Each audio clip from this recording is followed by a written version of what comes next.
Hey, what's going on, everybody? This is Tyrone back with Tech Life, and here I have a great article for you guys from the Motley Fool. I'll leave a link to it in the description so you guys can check it out. So, just a disclaimer: I'm no stock expert, no financial expert, so don't go and buy or sell any of your stock based on what I say.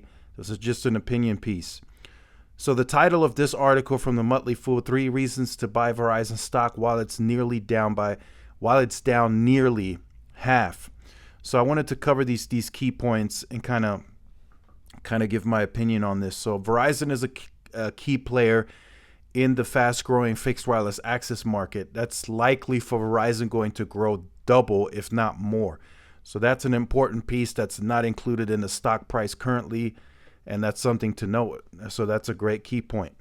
The company recently gained access to massive amounts of spectrum, 5G spectrum, allowing it to connect to more devices at even higher speeds. So that's the C-band piece.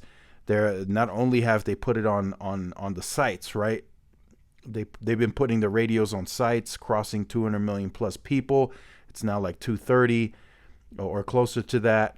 And now they're turning up the bandwidth on those radios. So that allows them much more flexibility and much higher speeds.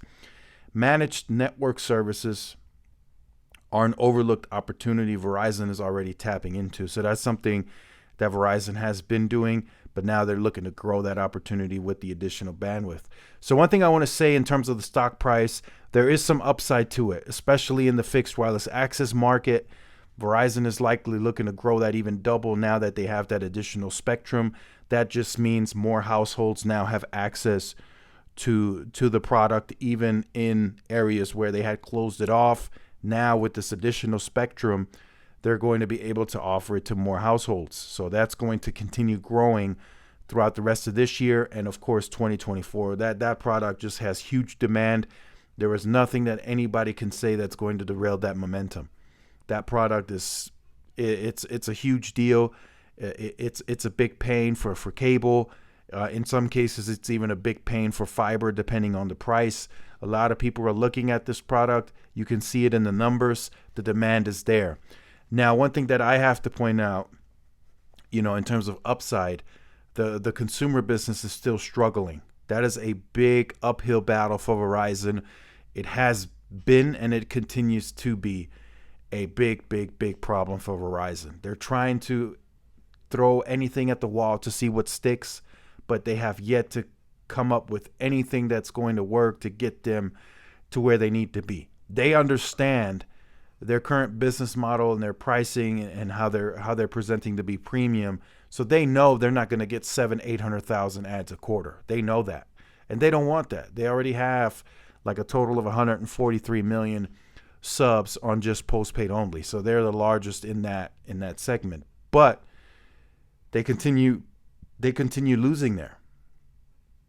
They lost, earlier in Q1, they lost like almost 300,000, then 250,000, then 136,000 in the last recent quarter.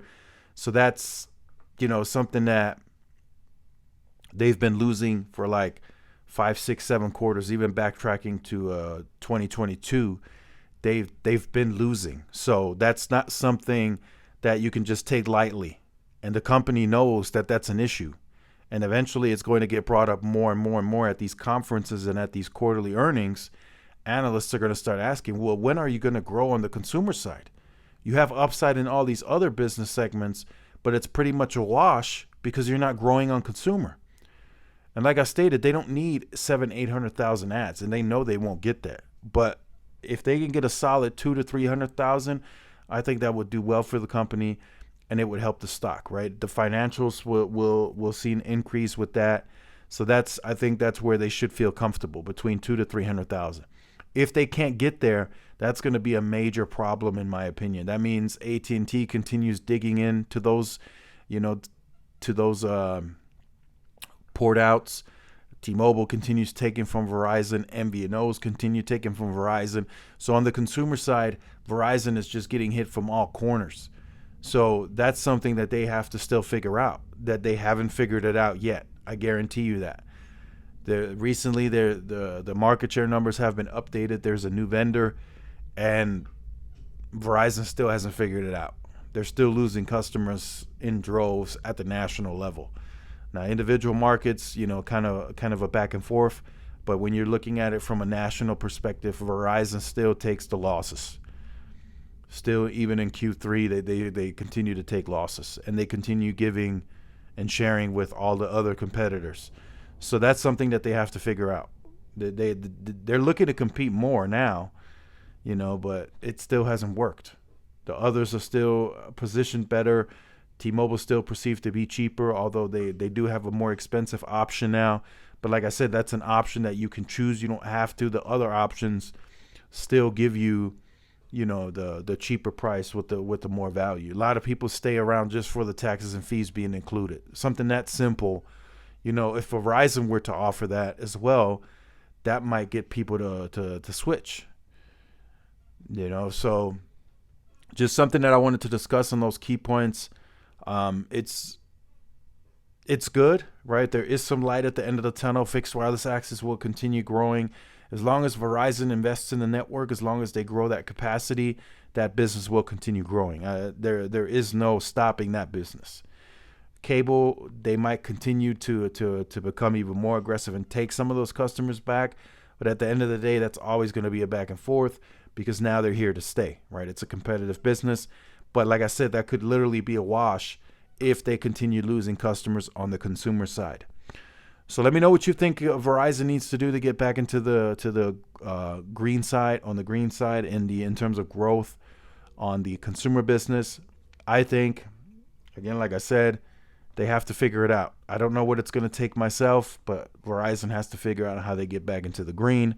So let me know in the comment section down below. Make sure you guys stay tuned for more. Like, share, subscribe, and I will see y'all in the next one. Peace.